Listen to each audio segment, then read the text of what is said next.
पद्मानने पद्मऊरु पद्माक्षी पद्मसंभवे पद्मे भजसी पद्माक्षी येन सौख्यं भजा लभाम्यहम्। अश्वदायै गोदायै धनदायै महाधने धनं मे लभतां देवी सर्वकामांच देहि मे।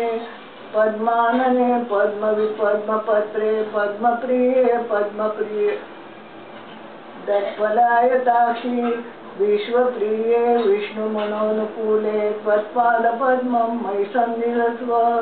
पुत्रपौत्रं धनं धान्यं हस्तश्वादी गवेरथं प्रजानां भवसी माता आयुष्मन्तं करोतु मे।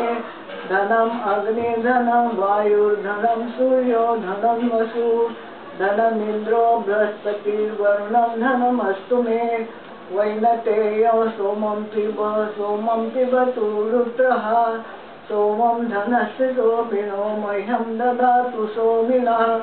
न क्रोधो न च मात्सर्यं न लोभो नाशुभामति भवन्ति कृतपुण्यानां भक्तानां श्रीसूक्तं जपेत्।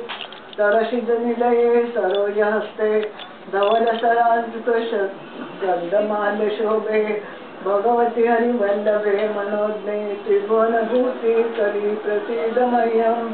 विष्णुपत्नीं क्षमां देवीं माधवीं माधवप्रियां लक्ष्मीं प्रियसतीं देवीं नमाम्यच्युतवल्लभां।